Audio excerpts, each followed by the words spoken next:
சாய்ரா, என் அன்பு செல்லமே, என்னுடைய அழகான தங்கமே, உன்னுடைய மனதில் இருக்கும் ஒரு விஷயத்தை உனக்கு நான் சொல்லதான் வந்தேன். சாய், என் மனசுல இருக்கிற விஷயத்த நீங்க சொல்றீங்க, அதையே என்கிட்ட சொல்றீங்க அப்படின்னு நீ கேட்கலாம். அம்மா, நீ நினைக்கிற விஷயம் சரியா தவறான்னு உனக்கு தெரியல. உன்னுடைய வாழ்க்கையில எல்லா விஷயத்தையும் சரியாதான் முடிவெடுக்கிற அப்படின்னு நீ நினைக்கிற. ஆனா ஒன்னே ஒண்ணு தெரியுமா, நீ எடுக்கிற சில முடிவுகளும் தப்பாதான் இருக்கு. அதாவது ஒரு சில பேரை நீ கண்மூடித்தனமா நம்புற. உன்னுடைய வீட்டுல இருக்கிறவங்களா இருக்கலாம், இல்ல வெளியில இருக்கிறவங்களா இருக்கலாம். ஆனா அவங்க ஏற்கனவே உன்னை பலமுறை நம்பிக்கை துரோகம் செஞ்சிருக்கலாம். அவங்கள நீ நிறைய வாட்டி நம்புற. நம்பி நம்பி என்ன பண்ற, உன்னுடைய வாழ்க்கையில சில விஷயத்த இழக்கிற. ஏற்கனவே நீ அதிகமா ஒரு நபரை நம்பின, ஆனா அவங்க நடுப்புற நிறைய துரோகத்தை உனக்கு செஞ்சிட்டாங்க. செஞ்சதுக்கு பிறகும் அவங்களையேதான் நீ பக்கத்துல வச்சிருக்கியே தவிர உன்னுடைய வாழ்க்கையில மத்த எதையுமே நீ செய்யறதில்ல. அதாவது ஒரு முறை தானே செஞ்சாங்க, அவங்க மறுமுறையும் அதே மாதிரி துரோகம் செய்ய மாட்டாங்கங்கிறத நீ தீர்மானமா நம்புற.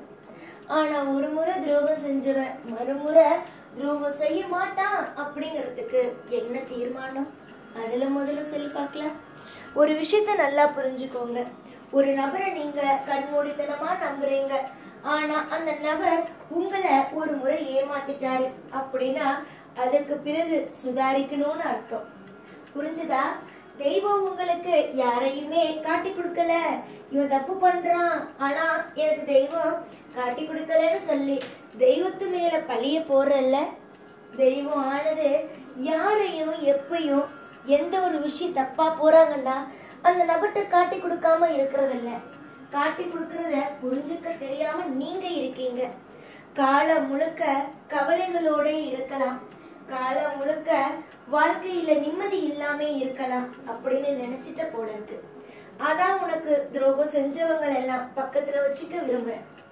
ஒரு நபர் ஒரு முறை துரோகம் செஞ்சாலும் சரி, பல முறை துரோகம் செஞ்சாலும் சரி, அவன் துரோகம் செஞ்சவன் தான். அதே மாதிரி இன்னொரு விஷயத்த ஒண்ணு புரிஞ்சுக்கோ.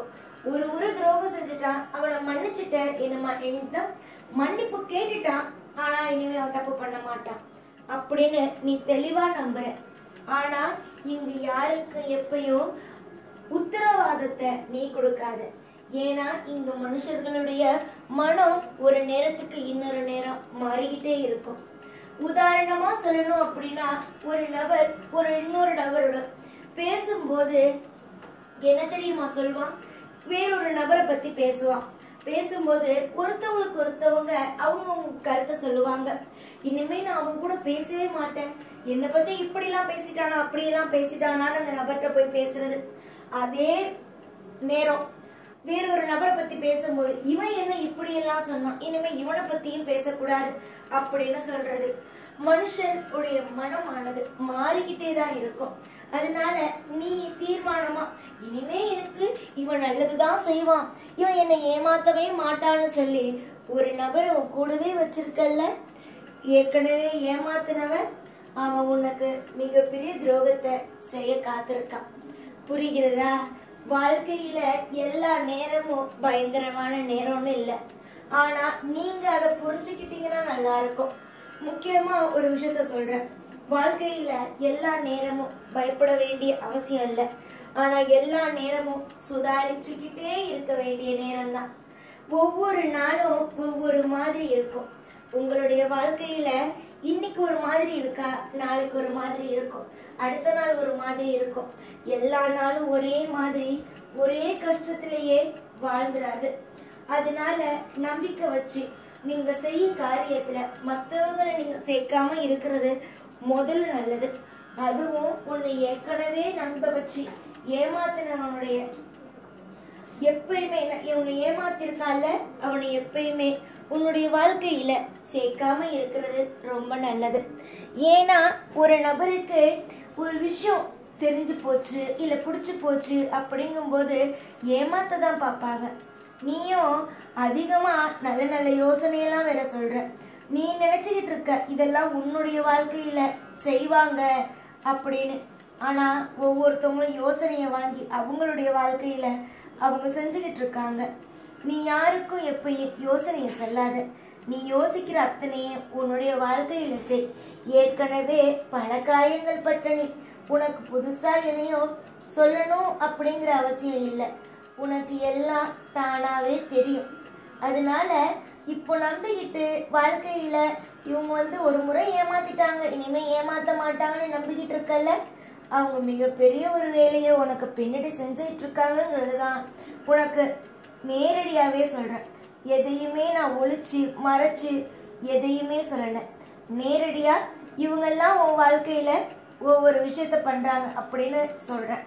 சமீபமாக நிறைய வாட்டி கண்மூடித்தனமாக நம்பி சில பேர்ட்ட சில பொறுப்புகளை ஒப்படைச்சிருக்க.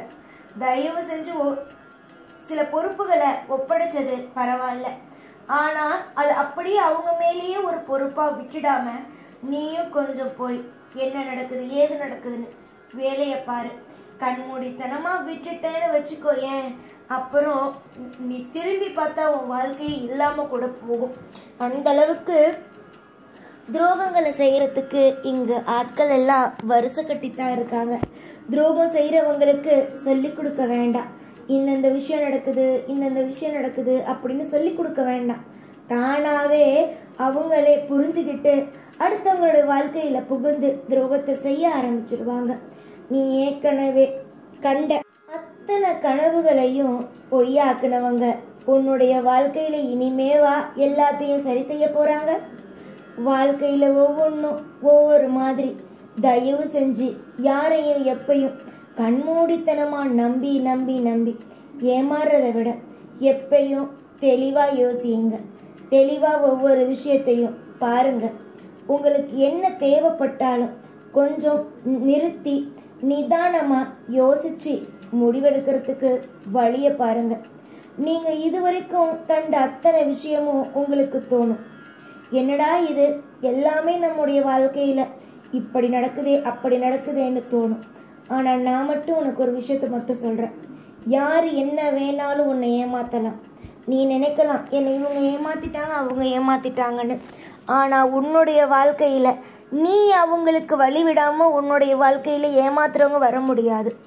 ஏமாத்துறாங்கன்னு ஒருத்தவங்களுக்கு தெரியுது அப்படின்னா தயவு செஞ்சு கெஞ்சி கேட்குறேன், கொஞ்சம் சுதாரிப்பாக இரு. வாழ்க்கையில் எல்லாமே தெளிவாக இருக்கும். எல்லாம் உங்களுடைய வாழ்க்கையில் அற்புதமாக அமைய நான் செய்வேன். நிறைய பேருக்கு மத்தியில் உங்களுடைய வாழ்க்கையில் தலை குனிஞ்சு நின்னீங்க சில பேரால். ஆனால் இனிமே வரப்போகிற ஒவ்வொரு விஷயமும் தலை நிமிர்ந்து நிற்பீங்க.